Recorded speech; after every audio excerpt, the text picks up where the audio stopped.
PM Modi की आधी रात की बैठक खत्म हुई और उस बैठक के बाद अमित शाह का मंत्रालय क्या बदल जाएगा? क्या देश को नए गृह मंत्री मिलने वाले हैं? और क्या डीएमके के नए मंत्री बनने के बाद नायडू आउट हो रहे हैं? इन तमाम सवालों का जवाब इस वीडियो में आपको मिलेगा, इसमें बने रहिएगा। देखिए, मोदी कैबिनेट में बड़ा बदलाव हो रहा है और डीएमके को मंत्री पद ऑफर हो रहा है। और क्या अमित शाह का मंत्रालय भी बदलने की तैयारी हो रही है? और ये सियासी चर्चाएं सच होती है तो आने वाले दिनों में दिल्ली की राजनीति में बड़ा उलटफेर देखने को मिल सकता है। कहा जा रहा है कि मोदी सरकार के संभवित कैबिनेट फेरबदल ने सहयोगी दलों की बेचैनी बढ़ा दी है। एक तरफ चंद्रबाबू नायडू की नाराजगी की चर्चाएं हैं, दूसरी तरफ डीएमके को सरकार में शामिल करने की अटकलें लग रही है। सवाल यह है कि आखिर ऐसा क्या हुआ कि मोदी सरकार को अपने ही सहयोगियों के बीच संतुलन बनाने की जरूरत पड़ रही है? और सबसे बड़ा सवाल, क्या कैबिनेट में जगह बनाने के लिए किसी बड़े मंत्री के विभाग में बदलाव हो सकता है? क्या अमित शाह की जिम्मेदारी बदले जाने की चर्चा सिर्फ राजनीतिक अटकल है या इसके पीछे कोई बड़ी रणनीति है? नमस्कार, मैं हूं दानिश अंसार और आप देख रहे हैं पीआरवी। दोस्तों, आज इस पूरी खबर में हम आपको एक एक करके समझाएंगे कि मोदी कैबिनेट को लेकर आखिर क्या चर्चाएं चल रही है, चंद्रबाबू नायडू की नाराजगी की बात क्यों सामने आ रही है और डीएमके को लेकर क्या सियासी समीकरण बन सकते हैं और इस पूरे मामले को बीजेपी की राजनीति पर क्या असर पड़ता है। वीडियो को आखिर तक जरूर देखिए, क्योंकि आखिरी में बात करेंगे उस सबसे बड़े सवाल की जिस पर सबकी नजर टिकी हुई है, मोदी कैबिनेट में फेरबदल की चर्चा की। सबसे पहले बात उस मुद्दे की जिसने दिल्ली की सियासत में हलचल बढ़ा रखी है। मोदी सरकार के कैबिनेट फेरबदल को लेकर लगातार चर्चाएं चल रही है। राजनीतिक गलियारे में ऐसे अटकलें हैं कि सरकार कुछ मंत्रियों की जिम्मेदारियों में बदलाव कर सकती है और कुछ नए चेहरों को भी मौका दिया जा सकता है। आते हैं हेडलाइंस पे। सबसे पहले हेडलाइंस नंबर 1 देखिए। मोदी कैबिनेट में इसी महीने बड़ी फेरबदल, 2 दर्जन मंत्रियों के विभाग बदलने की तैयारी, डीएमके भी हो सकती है शामिल। इसमें गौर करने वाली बात यह है कि नए चेहरे डीएमके की एंट्री हो रही है। दूसरी हेडलाइंस देखिए, मोदी कैबिनेट रीशफल, मंत्रिमंडल में धर्मेंद्र प्रधान की भी होगी वापसी, डीएमके करेगी खेल, इन पर गिरेगी गाज। प्रधानमंत्री नरेंद्र मोदी इसी महीने अपनी सरकार के टीमों में बड़ा फेरबदल कर सकते हैं। संगठन में बदलाव के बाद अब सरकार में भी जिम्मेदारियों का बंटवारा नए सिरे से होने के संकेत है। करीब 2 दर्जन से अधिक मंत्रियों के विभाग बदले जा सकते हैं। कुछ मंत्रियों का कामकाज कम किया जा सकता है, जबकि कुछ को नई और बड़ी जिम्मेदारी मिल सकती है। कुछ चेहरे की सरकार से संगठन में वापसी भी संभव है। इन बदलावों में सरकार की आने वाली समय की प्राथमिकताओं का संकेत मिल सकता है। नायडू की पार्टी टीडीपी मोदी सरकार के लिए अहम सहयोगी में से एक है। ऐसे में केंद्र सरकार के हर बड़े राजनीतिक फैसले में सहयोगी दलों की भूमिका बेहद महत्वपूर्ण हो जाती है। राजनीतिक चर्चा में यह सवाल उठ रहा है कि अगर सरकार में दूसरे सहयोगियों या नए राजनीतिक साझेदारों को ज्यादा जगह दी जाती है तो क्या टीडीपी अपने हिस्से को लेकर सवाल उठा सकती है? यानी मामला सिर्फ एक मंत्री पद का नहीं बल्कि एनडीए के भीतर राजनीतिक संतुलन का है। यही वजह है कि नायडू की नाराजगी से जुड़ी हर खबर को दिल्ली की राजनीति में काफी गंभीरता से देखी जा रही है। अब बात करते हैं डीएमके की।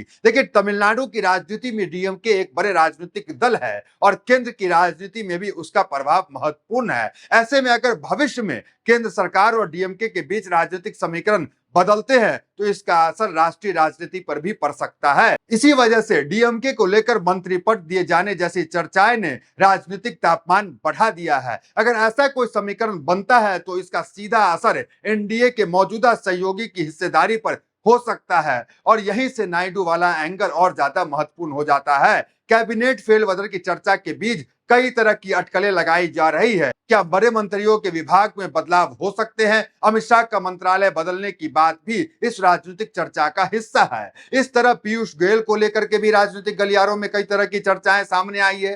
पीयूष गोयल को भाजपा के कोषाध्यक्ष बनाया गया है। इसके बावजूद संकेत है कि वह मंत्री बने रहेंगे। दूसरी ओर धर्मेंद्र प्रधान ने नीट विवाद के बाद शिक्षा मंत्री पद से इस्तीफा दिया, लेकिन उनके किसी दूसरे मंत्रालय में लौटने की चर्चा है। पेट्रोलियम मंत्री हरदीप पुरी का राज्यसभा कार्यकाल 25 नवंबर को खत्म हो रहा है। उनके दोबारा राज्यसभा भेजे जाने को लेकर स्थिति साफ नहीं है। अगर उनका दोबारा नामांकन नहीं होता है तो उन्हें मंत्री पद छोड़ना पड़ सकता है। ऐसी स्थिति में केंद्र की कैबिनेट में एक भी सिख मंत्री नहीं रहेगा। एक तरफ संगठन और सरकार के बीच जिम्मेदारियों के बंटवारे को लेकर सवाल उठते हैं, वहीं दूसरी तरफ यह भी देखा जा रहा है कि बीजेपी आने वाले समय में किन नेताओं को सरकार में रखती है और किन्हीं संगठनों पर बड़ी जिम्मेदारी देती है। मोदी सरकार के लिए सबसे बड़ी चुनौती सिर्फ विपक्ष नहीं है, सरकार के सामने एक बड़ी चुनौती अपने सहयोगी दलों के बीच संतुलन बनाए रखने की भी है, क्योंकि गठबंधन की राजनीति में हर सहयोगी अपने राजनीतिक ताकत के हिसाब से हिस्सेदारी चाहता है। कोई ज्यादा मंत्री पद चाहता है, कोई महत्वपूर्ण मंत्रालय चाहता है और कई अपने राज्य से जुड़े मुद्दे पर केंद्र का समर्थन चाहता है। ऐसे में अगर एक सहयोगी को ज्यादा महत्व मिलता है तो दूसरे सहयोगी के भीतर असंतोष पैदा होना स्वाभाविक है, और यही वजह है कि नायडू को लेकर सामने आ रही हर राजनीतिक खबर को काफी ध्यान से देखा जा रहा है। अगर एनडीए के भीतर किसी तरह का भेदभाव सामने आता है तो विपक्ष स्वाभाविक तौर पर उसे राजनीतिक मुद्दा बनाने की कोशिश करेगा। कांग्रेस पहले से ही युवाओं, रोजगार, शिक्षा और परीक्षा जैसे मुद्दे पर सरकार को घेरने की कोशिश कर रही है। ऐसे में अगर सहयोगी दलों के बीच मतभेद बढ़ते हैं तो कांग्रेस को सरकार पर हमला करने का एक और राजनीतिक मुद्दा मिल सकता है। यानी बीजेपी के सामने चुनौती दो तरफ से हो सकती है, एक तरफ विपक्ष का दबाव, दूसरी तरफ गठबंधन के भीतर संतुलन बनाए रखने की जरूरत। तो दोस्तों, इस पूरी कहानी में फिलहाल 3 बड़े सवाल है। पहला, क्या मोदी कैबिनेट में जल्द बड़ा फेरबदल होने वाला है? दूसरा, क्या सहयोगी दलों को एडजस्ट करने के लिए बड़े मंत्री के विभाग बदले जा सकते हैं? और तीसरा, क्या नायडू का नाराजगी इतनी बढ़ सकती है कि एनडीए के राजनीतिक समीकरण पर असर पड़ सकता है? इन सवालों के जवाब आने वाले राजनीतिक घटनाक्रम से साफ होगा। फिलहाल इतना जरूर है कि मोदी सरकार के लिए गठबंधन राजनीति का दौर आसान नहीं है। बीजेपी को जहां अपने संगठन और सरकार के बीच संतुलन बनाना है, वहीं सहयोगी दलों के लिए उम्मीदवारों को भी संभालना है। और अगर डीएमके जैसे किसी नए राजनीतिक समीकरण की चर्चा आगे बढ़ती है तो उसका असर मौजूदा सहयोगियों पर भी पड़ना तय माना जा रहा है। क्या मोदी कैबिनेट में बड़ा फेरबदल होने वाला है? क्या नायडू बीजेपी पर दबाव बना रहे हैं? क्या डीएमके को केंद्र सरकार में मंत्री पद मिल सकता है? और क्या अमित शाह के मंत्रालय में बदलाव की चर्चा सिर्फ अटकल है या पीछे कोई और बड़ी रणनीति है? तो दोस्तों, इस पूरी खबर से एक बात तो साफ है कि आने वाले दिनों में दिल्ली की राजनीति में हलचल और बढ़ सकती है। मोदी कैबिनेट में फेरबदल की चर्चा के बीच सबसे बड़ा सवाल यही है कि आखिर किन मंत्रियों की जिम्मेदारी बदली जाएगी और किन नए चेहरे को सरकार में जगह मिलेगी। वहीं दूसरी तरफ चंद्रबाबू नायडू की भूमिका भी बेहद अहम हो जाती है, क्योंकि गठबंधन की सरकार में हर सहयोगी दल की अपनी उम्मीदें और अपनी राजनीतिक जरूरत होती है। ऐसे में अगर किसी एक दल को ज्यादा महत्व मिलता है तो दूसरे सहयोगी की नाराजगी सामने आना स्वाभाविक है। अब डीएमके को लेकर चल रहे चर्चाओं ने इस पूरे मामले को दिलचस्प बना दिया है। अगर भविष्य में डीएमके को केंद्र में कोई राजनीतिक भूमिका मिलती है तो इसका असर एनडीए के मौजूदा समीकरण पर कितना पड़ेगा, यह देखना बेहद अहम रहेगा। साथ ही अमित शाह, पीयूष गोयल और दूसरे मंत्रियों की जिम्मेदारी को लेकर जो चर्चाएं चल रही है उन पर भी सबकी नजर है। हालांकि जब तक सरकार की तरफ से आधिकारिक ऐलान नहीं होता तब इन खबरों को संभावनाओं और राजनीतिक चर्चाओं के तौर पर ही देखा जाना चाहिए। लेकिन सवाल आपसे है, क्या आपको लगता है कि मोदी कैबिनेट में इस बार बड़ी फेरबदल होने वाला है?